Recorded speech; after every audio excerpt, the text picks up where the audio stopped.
जय हिंद दोस्तों। बहुत सारे लोगों का सवाल आता है कि अकाउंट कितने प्रकार का होता है, क्योंकि आम तौर पर लोग जानते हैं कि सेविंग अकाउंट ही होता है जिसे बचत खाता कहते हैं। और ज़्यादा ज़रूरत है, कोई बिजनेस कर रहा है, कुछ दुकान अगर बड़ा है, होलसेल का बिजनेस है, मोटा बिजनेस है, तो करेंट अकाउंट जिसे हम चालू खाता कहते हैं। आमतौर पर यही दो खाते को लोग जानते हैं, एक सेविंग अकाउंट, एक करेंट अकाउंट। लेकिन इसके अलावे बहुत सारे लोगों ने ये सवाल किया है कि इसके अलावा कितने तरह के खाते हैं बैंक में खोला जा सकता है जिससे बेनिफिट उठाया जा सकता है या फिर पैसे इन्वेस्ट किए जा सकते हैं। तो आज इसी पर चर्चा करूंगा और इसी के बारे में पूरी जानकारी दूंगा आपको। पूरे वीडियो में आप बने रहेंगे। आगे बढ़ने से पहले रिक्वेस्ट करूंगा, वीडियो को आप लाइक जरूर करेंगे। दोस्तों, मैं आपको बता दूं कि देखिए, बैंक में अनेकों तरह के खाते हैं। तो सेविंग अकाउंट में तो चर्चा मैंने किया है। सेविंग अकाउंट तो आप जानते ही होंगे, जिसमें पैसा बचत करता है लोग, मतलब पैसा जमा करते हैं, जब जरूरत पड़े आप निकाल सकते हैं। उसमें सालाना आपको 1% से लेकर 3% तक एनुअल इंटरेस्ट मिलता है। सभी बैंक का अलग अलग है, कोई 1%, कोई 2%, कोई 3%। तो ऐसे आपको मिलता है सेविंग अकाउंट पर। इसके अलावा करेंट अकाउंट को बता दूं तो करेंट अकाउंट मैंने आपको बताया कि बिजनेसमैन खोलते हैं, जिसका बड़ा शॉप है या फिर कोई कंपनी है, फैक्ट्री है, दुकान है, उन लोगों का होता है। और उसमें आप अनलिमिटेड लेन देन कर सकते हैं, अनलिमिटेड लेन देन कर सकते हैं। लेकिन उसमें क्या है कि उसमें किसी प्रकार का आपको इंटरेस्ट नहीं मिलता है, 1 रुपया भी इंटरेस्ट उसमें नहीं मिलता है। ये बात आपको समझना पड़ेगा। आपको बता दूं कि देखिए, सेविंग अकाउंट हो या करेंट अकाउंट, दोनों अलग अलग है। और ये तो खुलता ही है बैंक में, लेकिन इसमें भी अलग अलग कैटेगरी बना दिया गया है। जैसे सेविंग अकाउंट है, तो सेविंग अकाउंट में क्या होता है कि सेविंग अकाउंट में classic saving account, zero balance का सेविंग अकाउंट अलग होता है, उसमें जनधन का सेविंग अकाउंट, नाम अलग अलग दे दिया जाता है, लेकिन अकाउंट सभी सेविंग ही होता है। महिलाओं के लिए अलग, अभी वुमेन पावर सेविंग अकाउंट खुलने लगा है सभी बैंकों में। तो नाम अलग अलग होता है, फैसिलिटी थोड़ा अलग अलग होता है, लेकिन वो सेविंग अकाउंट ही होता है।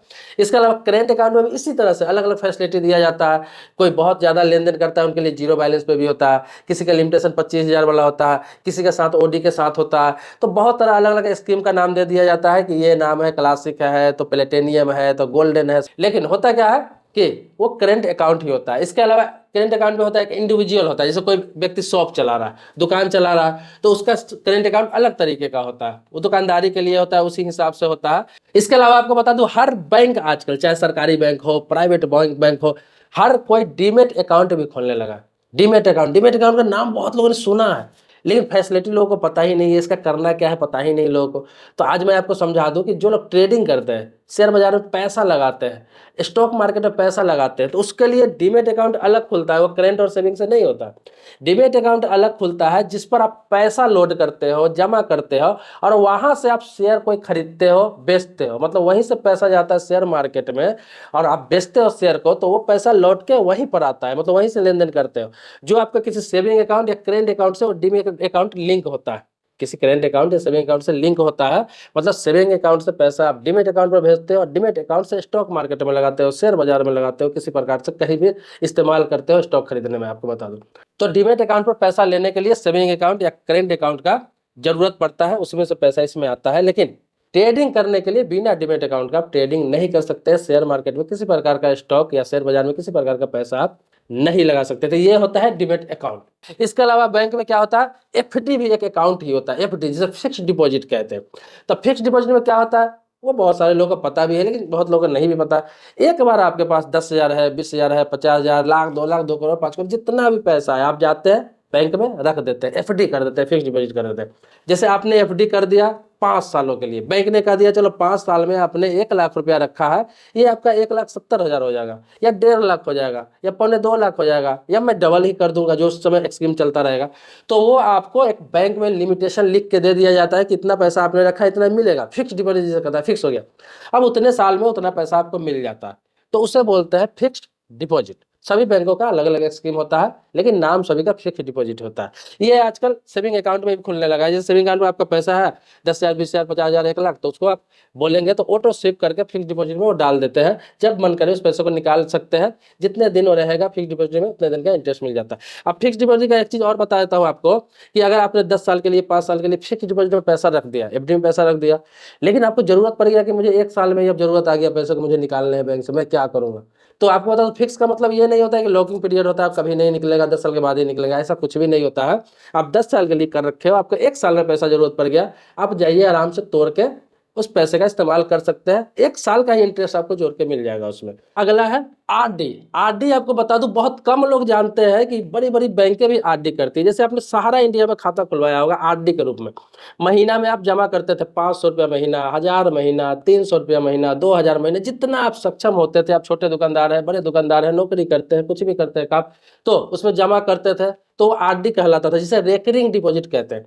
तो आरडी जमा करते हैं और जब 3 साल के लिए, 4 साल के लिए, 5 साल के लिए लोग कराते हैं, उतना एक मुश्त जमा हो जाता है, इंटरेस्ट के साथ पैसा उसे लौटा दिया जाता है। इसको बोलते हैं आरडी। तो ये बता दूं हर बैंक आरडी करती है, हर बैंक। तो मैं बता दूं कि सहारा के लोग चक्कर में क्यों पड़े हुए थे, आज तक लोग परेशान हो रहे हैं, आज तक लोगों को पैसा फंसा हुआ है सहारा में, नहीं मिल पा रहा है। मिलने की जो उम्मीद थी वो भी खत्म होती जा रही है।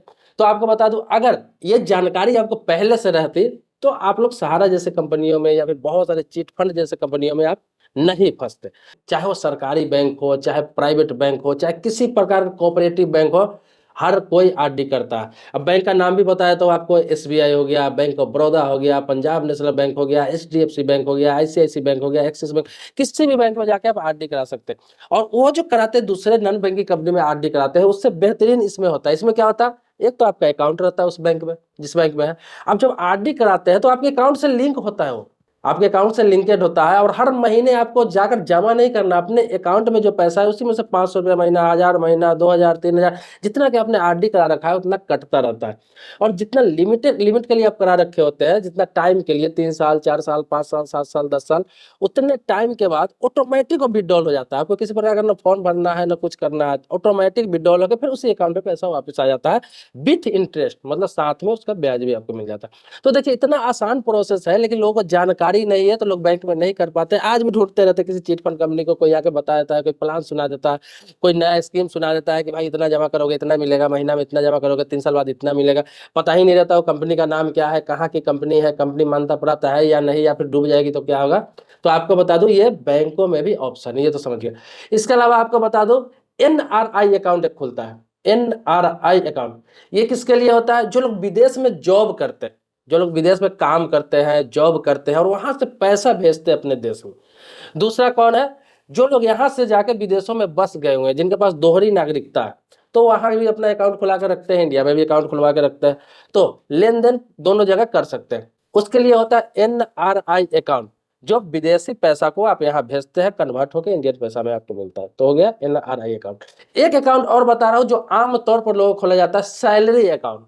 सैलरी अकाउंट जो किसी कंपनी में कोई काम कर रहा है, किसी फैक्ट्री में काम कर रहा है, तो होता क्या है कि कंपनी के द्वारा या फिर फैक्ट्री मालिक के द्वारा समूह में लोगों को खुलवाया जाता है, अपने स्टाफों को खुलवाया जाता है, जो इसलिए सिर्फ खोला जाता है कि उस पर आपकी सैलरी आ सके। उसको नॉर्मल भी आप यूज कर सकते हैं, लेकिन वो सैलरी अकाउंट इसलिए कहलाता है कि आपकी सैलरी 10,000, 15,000, 20,000, 50,000, लाख, 2 लाख, जितनी भी सैलरी, आपकी सैलरी आ गई उस अकाउंट में, आप पूरा पैसा निकाल लेते हैं, 1 रुपया भी उस पर नहीं छोड़ते हैं, फिर भी किसी प्रकार का मिनिमम चार्ज आपको नहीं लगता है, ना ही किसी प्रकार का पेनाल्टी आपको लगता है। तो सैलरी अकाउंट होने से ये फायदा होता है कि उस पर मिनिमम बैलेंस का कोई टेंशन नहीं रहता वो। इसके अलावा बता दूं बैंक का बहुत सारा काम भी करने लगे। ये तो अकाउंट हुआ, जो अकाउंट जितने तरह के खुलते हैं वो मैंने आपको बताया। इसके अलावा बैंक बहुत तरह के अब अकाउंट खोलने लगे, जैसे इन्वेस्टमेंट के नाम पर अभी देखते होंगे एसआईपी भी कर रही है, सारे बैंक एसआईपी कर रही है, सिस्टमैटिक इन्वेस्टमेंट प्लान जिसे कहते हैं। उसमें क्या होता है आपको पता ही हो, म्यूचुअल फंड का एक हिस्सा है, मैंने कई वीडियो में आपको बता भी चुका हूँ कि म्यूचुअल फंड का एक हिस्सा है। उसमें भी आरडी की तरह आप महीने महीने पैसे कुछ जमा कर सकते हैं, 5 साल, 10 साल, 15 साल के लिए, अच्छा खासा रिटर्न के साथ आपको रिटर्न मिल जाता है। मतलब समझिए 10 साल में आपको 3-4 गुना पैसा हो जाता है डबल। इसके अलावा म्यूचुअल फंड में भी पैसा डालती है हर बैंक, जैसे एक मुश्त आपके पास 10,000, 20,000, 50,000, 1 लाख, 2 लाख, 5 लाख है, आपने डाल दिया म्यूचुअल फंड में, तो अच्छा खासा रिटर्न मिल जाता है, 12 से लेकर 15%, 20% तक आपको मिल जाएगा। अगर लॉन्ग टर्म के लिए आप रखते हैं, मतलब 3-4 गुना पैसा आपको अच्छा से हो जाएगा। 1 लाख रुपये का 4 लाख रुपया, अगर 4 लाख रुपया है तो 16 लाख रुपया, इस तरह के आपके बन जाएंगे। तो ये सब पहले भी वीडियो में बता चुका हूँ, लेकिन ये सिर्फ आपको बैंक क्या करती है वो समझाने के लिए बता रहा हूँ। और अकाउंट के नाम पे आपको बता दूं कि एक और फैसिलिटी है बैंक में, जिसे ओडी कहते हैं, ओवरड्राफ्ट। ओडी का अकाउंट ही अलग खोल देते हैं। उससे क्या है कि आपका पैसा तो आपके अकाउंट में पड़ा हुआ है, उससे कोई दिक्कत नहीं है, लेकिन ओडी में क्या है, ओवरड्राफ्ट में, कि आपको 3 लाख, 4 लाख, 5 लाख, 10 लाख की आपको जरूरत पड़ गया कभी, अब इस ओडी का जो लिमिट होता है, मान लीजिए 10 लाख का आपका लिमिट है, ये जरूरी नहीं कि 10 लाख का इंटरेस्ट आपको लगेगा। वो 10 लाख का आपका ओडी का लिमिट है, अकाउंट खुला हुआ है, उसमें से आप 2 लाख, 1 लाख, 50,000, 3 लाख जितना इस्तेमाल करते हैं उतना का ही इंटरेस्ट देना होता है।